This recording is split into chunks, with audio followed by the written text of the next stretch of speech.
Hello friends, welcome to Sanjaya study circle. இன்றைக்கி நம்ம மே 11 and 12 கண்டவஸ் தான் பார்க்க போகிறோம். அதுக்கு முன்னாடி குற்றங்கடிதல் என்ற அதிகாரத்திலிருந்து ஒரு திருக்குறள் பார்க்கலாம். வருமுன்னர் காவாதான் வாழ்க்கை எரிமுன்னர் வைத்தூறு போல கெடும். அதற்கான விளக்கம்: பழிவரும் முன்னே சிந்தித்து தம்மை காத்து கொள்ளாதவருடைய வாழ்க்கை நெருப்பின் அருகில் வைக்கப்பட்டுள்ள வைக்கோல் போர் போல அழிந்துவிடும். டுடேக்கான ஹெட்லைன்ஸ் பார்க்கலாம். வீரபாண்டிய கட்டபொம்மன், பறவைகள் வாழிடம், ஐநாவில் பாலஸ்தீனத்திற்கு முழு உறுப்பினர் அந்தஸ்து, தமிழக மக்களுக்கு சுகாதாரத்துறை எச்சரிக்கை. First headline: Veerapandiya Kattabomman. சுதந்திர போராட்ட வீரர் வீரபாண்டிய கட்டபொம்மன் விழாவை முன்னிட்டு சென்னை கிண்டி காந்தி மண்டபத்தில் உள்ள அவரது சிலைக்கு கீழே அலங்கரித்து வைக்கப்பட்டிருந்த உருவப்படத்துக்கு வெள்ளிக்கிழமை மரியாதை செலுத்தினர். இங்க கட்டபொம்மனை பற்றி சில பாயிண்ட்ஸ் பார்க்கலாம். கட்டபொம்மனின் முன்னோர்கள் ஆந்திராவை சேர்ந்தவர்கள். இவங்க 11ஆம் நூற்றாண்டில் தான் தமிழகத்துக்கு வந்திருப்பாங்க. பாஞ்சாலங்குறிச்சியை தலைநகரமாக கொண்டு ஜெகவீர பாண்டியர் ஆட்சி பண்ணியிருப்பாரு. அவருக்கு பிறகு கட்டபொம்மன் தன்னுடைய 30வது வயதில் ஆட்சி பொறுப்பை ஏற்றிருப்பார். இவருடைய மனைவி பெயர் பார்த்தீங்கன்னா ஜக்கம்மாள். அவருடைய சகோதரர்கள் ஊமத்துரை, செவத்தையா. விஜயநகர பேரரசு வீழ்ச்சிக்கு பிறகு முகலாயர்கள் தெற்கில் தங்களுடைய மேலாண்மையை நிறுவியிருப்பாங்க. அப்போது அவர்களுடைய பிரதிநிதியா நவாப் செயல்பட்டிருப்பார். அவர்களுக்கு பாஞ்சாலங்குறிச்சி வரி கப்பம் கட்ட பணிக்கப்பட்டது. அதற்கு பிறகு 1792 கர்நாடகா உடன்படிக்கையின்படி அரசியல் நிலைமை முற்றிலும் மாறுபட்டிருக்கும். ஏன்னா கம்பெனி ஆட்சி வந்திருக்கும். ஆங்கிலேயர்களுக்கு கீழே இவங்க வரி செலுத்தும் நிலைமை ஏற்பட்டிருக்கும். வரி வசூல் செய்யும் உரிமையை கம்பெனி பொறுப்பேற்றிருக்கும். இதில் கட்டபொம்மனுக்கும் ஆங்கிலேயர்களுக்கும் சில தகராறுகள் ஏற்பட்டிருக்கும். அப்போது கலெக்டராக இருந்தவர் யாருன்னா Jackson. Kattabomman west Jackson. Ramanathapura collector Colin Jackson 1798 நிலுவைத் தொகையை செலுத்த சொல்லி கட்டபொம்மனுக்கு கடிதம் எழுதியிருப்பார். அதற்கு கட்டபொம்மன் தன் நாடு பஞ்சத்தின் காரணமாக நிலுவையை செலுத்தும் நிலையில் தான் இல்லை அப்படின்னு சொல்லிட்டு மறுகடிதம் எழுதியிருப்பார். இதில் கோபமுற்ற ஜாக்சன் கட்டபொம்மனை எப்படியாவது தண்டிக்கணும் அப்படின்றதுக்காக சில படைகளை அனுப்ப முடிவு செஞ்சிருப்பார். ஆனால் சென்னை அரசாங்கம் கட்டபொம்மனுக்கு அழைப்பு அனுப்பி ராமநாதபுரத்தில் ஒரு கலந்துரையாடலுக்கு ஏற்பாடு செஞ்சுருப்பாங்க. 1798 கட்டபொம்மன் தனது அமைச்சர் சுப்பிரமணியத்துடன் ராமநாதபுரத்தில் கலெக்டர் சந்திச்சிருப்பாரு. அப்போது 1800 பக்கோடா பாக்கியை தவிர பெரும்பாலான வரியை கட்டபொம்மன் செலுத்தி விட்டத கணக்குகள் சரிபார்த்த பின்னாடி ஜாக்சன் சமாதானம் ஆயிருப்பாரு. கட்டபொம்மனை எப்படியாவது பழி வாங்கியே ஆகணும் அப்படின்றதுக்காக கட்டபொம்மனையும் அவருடைய அமைச்சரையும் ஜாக்சன் 3 மணி நேரம் நிற்க வச்சே பேசியிருப்பார். அதனால்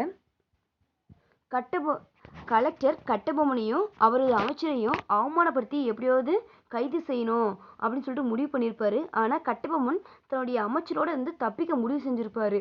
உடனே அவங்க தம்பி ஊமத்துரை வெளியே நின்றுப்பார். தனது வீரர்களுடைய கோட்டைகள் நுழைஞ்சிருப்பார். யார்? ஊமத்துரை. கட்டபொம்மன் தப்பிக்க உதவி செஞ்சிருப்பார். ஆனால் துரதிருஷ்டவசமாக அவருடைய அமைச்சர் சிவசுப்பிரமணியம் கைது செய்யப்பட்டிருப்பார்.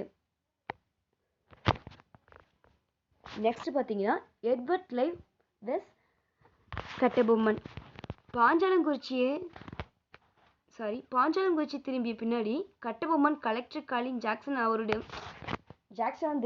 அவர்கிட்ட நடந்துகிட்ட முறையை சென்னை அரசாங்கத்தில் தெரிவிச்சிருப்பாரு. அதனால சென்னை அரசாங்கம் காலின் ஜாக்சனை பதவி நீக்கம் செஞ்சிருப்பாங்க. அவருக்கு பிறகு கலெக்டரா எஸ்.ஆர். லூசிங்டன் நியமிக்கப்பட்டிருப்பாரு. பாளையக்காரர்களுடைய கூட்டமைப்பு. சிவகங்கையின் மருது சகோதரர்கள் வந்து திருச்சிராப்பள்ளி பிரகடனம்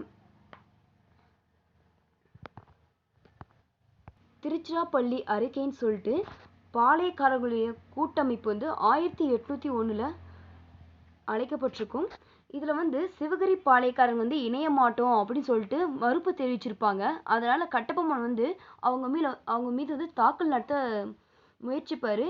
அவங்க சிவகிரி பாளையக்காரர்கள் தான் ஆங்கிலேயருக்கு வந்து வரி செலுத்துறாங்கல்ல, அதனால வந்து ஆங்கிலேயர்கள் வந்து கட்டபொம்மனை வந்து தடுத்து போர் செய்கிறாங்க.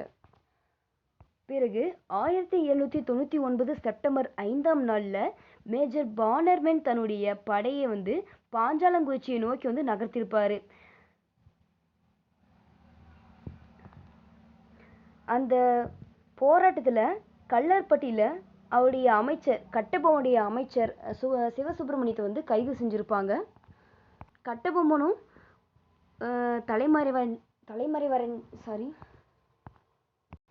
கட்டபொம்மனும் தப்பி சென்று புதுக்கோட்டையில் தலைமறைவாகியிருப்பார். இதில் புதுக்கோட்டையை ஆண்ட விஜய ரகுநாத தொண்டைமான் வந்து கட்டபொம்மன் வந்து காட்டி கொடுத்ததுனால அக்டோபர் 17, 1799 கட்டபொம்மனை கயத்தாறு என்ற இடத்துல தூக்கிலிட்டிருப்பாங்க. அவருடைய அமைச்சர் சிவசுப்பிரமணியத்தை வந்து நாகலாபுரம் என்ற ஒரு இடத்துல வந்து தூக்கில் போட்டிருப்பாங்க. நெக்ஸ்ட் ஹெட்லைன் பார்க்கலாம். பாதுகாக்கப்பட்ட பறவைகள் வாழிடமாக அறிவிக்க அன்புமணி கோரிக்கை. கிழக்கு கடற்கரை சாலை பகுதியை பாதுகாக்கப்பட்ட பறவைகள் வாழிடமாக தமிழக அரசு அறிவிக்க வேண்டும் என்று பாமக தலைவர் அன்புமணி ராமதாஸ் வந்து வலியுறுத்தியிருப்பாரு. இது உலக வலசை போகும் பறவைகள் நாள் மே 11 கடைபிடிக்கப்படுகிறது. இயற்கை சூழலை பாதுகாப்பதில் பறவைகள் முதன்மை பங்காற்றுகின்றன. பறவைகள் அழிந்தால் இயற்கை வளங்களும் அழிந்துவிடும் சொல்லிட்டு சொல்லியிருக்காங்க. இதில் பறவைகள் வலசை போதல் பறவைகள் பற்றியும் இதில் பார்க்கலாம். பறவைகள் வலசை போதல்னா என்ன அப்படின்னா, பறவைகள் கண்டமிட்டு கண்டம் பறக்கின்றன. இவை வந்து பெருங்கடலையும் மலைகளையும் கடந்து போகின்றன. குறிப்பிட்ட காலத்திற்கு பிறகு புறப்பட்ட இடத்திற்கே வந்து சேர்கின்றன. இவ்வாறு பறவைகள் இடம்பெயர்தலை வந்து வலசை போதல் என்பர். இந்த பறவைகள் வந்து எதனால் இடம்பெயருது அப்படின்னு பார்த்தீங்கன்னா, உணவு, இருப்பிடம், தட்பவெப்பநிலை மாற்றம், இனப்பெருக்கம் இவற்றிற்காகவே பறவைகள் வந்து இடம்பெயர்கின்றன. நிலவு, விண்மீன், புவியீர்ப்பு புலம் ஆகியவற்றை அடிப்படையாக கொண்டு பறவைகள் இடம்பெயர்கின்றன சொல்லியிருக்காங்க. மனிதன் இல்லா உலகில் பறவைகள் வாழ முடியும். பறவைகள் இல்லா உலகில் மனிதன் வாழ முடியாது. பறவைகள் இல்லா உலகில் மனிதன் வாழ முடியாது என்று ஆய்வாளர் சலீம் அலி வந்து சொல்றாரு. உலகிலேயே நெடுந்தொலைவு பறக்கும் பறவை எது அப்படின்னு பார்த்தீங்கன்னா ஆர்டிகலா. எவ்வளோ கிலோமீட்டர் பறக்கும் அப்படின்னு பார்த்தீங்கன்னா 22,000 கிலோமீட்டர் வந்து இந்த பறவை பயணம் செய்யணும் போட்டிருக்காங்க. பறவைகள் பற்றிய படிப்பு பார்த்தீங்கன்னா ஆர்னித்தாலஜின்னு சொல்கிறாங்க. உலக சிட்டுக்குருவின் நாள் மார்ச் 20. மிகவும் அழிந்து வரும் பறவை இனம் எதுன்னு பார்த்தீங்கன்னா இந்த சிட்டுக்குருவி தான்.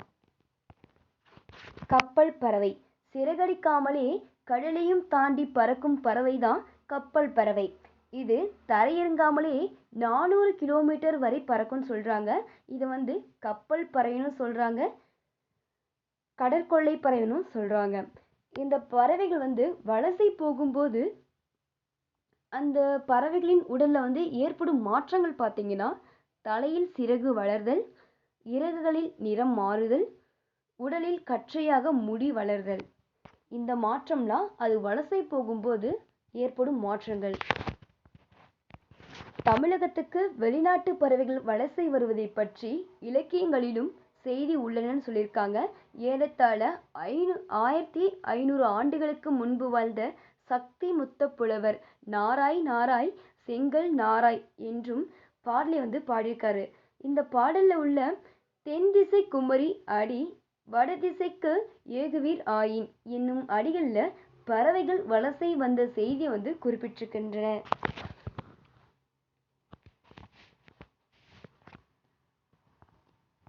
மிகவும் அழிந்து வரும் பறவையினம் எதுன்னு சொன்னோம்? சிட்டுக்குருவின்னு சொன்னோம். இந்த சிட்டுக்குருவி வந்து உருவத்துல சின்னதா இருந்தாலும் பழுப்பு நிற பறவையை பார்த்த உடனே ஆண் பெண் வேறுபாட்டை வந்து உணர முடியும்னு சொல்றாங்க. ஆண் குருவியின் தொண்டை பகுதி கருப்பு நிறத்தில் இருக்கும். உடல் பகுதி அடர் பழுப்பா இருக்குமா. அதே பெண் குருவியின் உடல் முழுவதும் மங்கிய பழுப்பு நிறத்துல இருக்குன்னு சொல்லியிருக்காங்க. சிட்டுக்குருவி கூடு கட்டி வாழும் பறவை இனத்தை சார்ந்தது. இது கூடு கட்டும்போது சத்தமிட்டு கொண்டே கூடு கட்டுமா. கூடு கட்டிய பிறகு 3 முதல் 6 முட்டைகள் வந்து இடும்.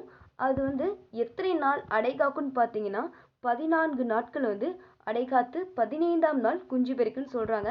இது எத்தனை ஆண்டுகள் வந்து உயிர் வாழும்னு பார்த்தீங்கன்னா 10 முதல் 13 ஆண்டுகள் வந்து உயிர் வாழும் இந்த சிட்டுக்குருவிகள்.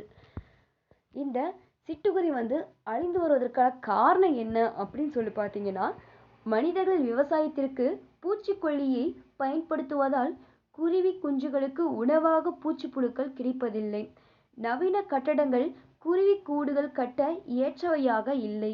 தற்காலத்தில் தாவர வேலிகளுக்கு மாற்றாக செயற்கை வேலிகளை அமைக்கப்படுகின்றன. எனவே சிட்டுக்குருவிகள் வந்து வாழ உகந்த வேலி தாவரங்கள் வந்து குறைந்துவிட்டன சொல்லியிருக்காங்க. சிட்டுக்குருவியின் ஓய்வெடுக்கும் புதர் செடிகளும் இல்லை. உணவுக்கும் இருப்பிடத்துக்கும் சிட்டுக்குருவிகளின் மற்ற பறவைகள் போட்டியிடுகின்றன. இந்தியாவின் பறவை மனிதர். இந்தியாவின் பறவை மனிதர்னு சொல்லிட்டு யார் அழைப்போன்னு பார்த்தீங்கன்னா டாக்டர் சலீம் அலி தான். இவர் வந்து தம் வாழ்நாள் முழுவதும் பறவைகளை பற்றி ஆராய்ச்சி செய்வதிலும் அவற்றை படம் பிடிப்பதிலும் ஈடுபட்டார். ஆனால் இவர் இந்தியாவின் பறவை அதனால்தான் இவர் வந்து இந்தியாவின் பறவை மனிதர்னு சொல்லி அழைக்கப்படுறாரு. பறவைகள் குறித்த பல நூல்களையும் இவர் வந்து எழுதியிருக்கிறாரு. அவருடைய வாழ்க்கை வரலாற்றுக்கு சிட்டுக்குருவியின் வீழ்ச்சி என்று வந்து பெயரிட்டிருக்கிறாரு. காக்கை குருவி எங்கள் சாதி என்று பாரதியாரும் ஒரு பாடல் பாடியிருக்காரு. நெக்ஸ்ட் ஹெட்லைன், பாலஸ்தீனத்துக்கு முழு உறுப்பினர் அந்தஸ்து, ஐநாவில் தீர்மானம் நிறைவேற்றம். இந்த தீர்மானத்தை இந்தியா வந்து ஆதரிச்சிருக்காங்க. பாலஸ்தீனத்தை முழு ஐநா உறுப்பினராக்கும் தீர்மானத்தை ஆதரித்து இந்தியா வந்து வாக்களித்தது. பாலஸ்தீன மக்களின் பிரதிநிதியாக PLO அமைப்பை கடந்த 1974ஆம் ஆண்டு வந்து இந்தியா வந்து அங்கீகரித்திருக்குது. இத்தகைய அங்கீகாரத்தை வழங்கிய முதல் அரபு அல்லாத நாடு இந்தியாவாகணும் சொல்லியிருக்காங்க. அதேபோல் 1988லும் 1996லும் பாலஸ்தீனத்தை ஒரு நாடாக அங்கீகரித்த முதல் நாடு இந்தியாவும் ஒன்றுன்னு சொல்றாங்க. இந்த கொள்கையின் தொடர்ச்சியாகவே இந்த தீர்மானத்தை ஆதரித்து இந்தியா வந்து வாக்களித்ததா கூறப்பட்டிருக்குது. நெக்ஸ்ட் ஹெட்லைன், தமிழக மக்களுக்கு சுகாதாரத்துறை எச்சரிக்கை. கேரளத்தில் கியூலக்ஸ் வகை கொசுக்களால் பரவக்கூடிய வெஸ்ட் நைல் வைரஸ் பாதிப்பு வந்து கண்டறியப்பட்டுள்ளதுன்னு சொல்லியிருக்காங்க. இதனால தமிழக மக்கள் எச்சரிக்கையுடன் இருக்கும்படி சுகாதாரத்துறை வந்து அறிவுறுத்தியுள்ளது. கேரளா மாநிலம் கோழிக்கோடு மலப்புரம் இந்த இடத்துல வந்து வெஸ்ட் நைல் வைரஸ் பாதிப்புகள் வந்து கண்டறியப்பட்டுள்ளது. இந்த வெஸ்ட் நைல் வைரஸ் என்பது கியூலக்ஸ் வகை கொசுக்களால் வந்து பரவும் ஒரு நோயின்னு சொல்லியிருக்காங்க. இந்த வைரஸ் வந்து பறவைகளிடமிருந்து கொசுக்களிடமிருந்தும் பின் கொசுக்கள் வாயிலாக மனிதர்களுக்கு பரவுகிறதுன்னு சொல்லியிருக்காங்க. ஆனால் ஒரு மனிதரிடமிருந்து மற்ற மனிதர்களுக்கு நேரடியாக பரவுவதில்லைன்னு சொல்லியிருக்காங்க. இந்த காய்ச்சலோட அறிகுறிகள் பார்த்தீங்கன்னா அதிக காய்ச்சல், கழுத்து விரைப்பு, மயக்கம், கோமா, பலவீனம், உணர்வின்மை, வலிமை தசை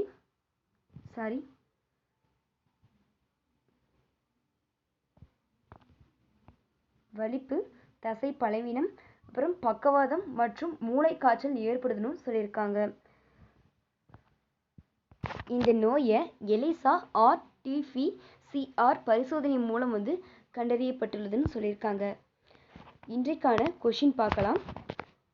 ஃபர்ஸ்ட் கொஷின், கட்டபொம்மன் தூக்கிலிடப்பட்ட ஆண்டு. செகண்ட் கொஷின், உலக சிட்டுக்குருவி நாள். Thank you friends.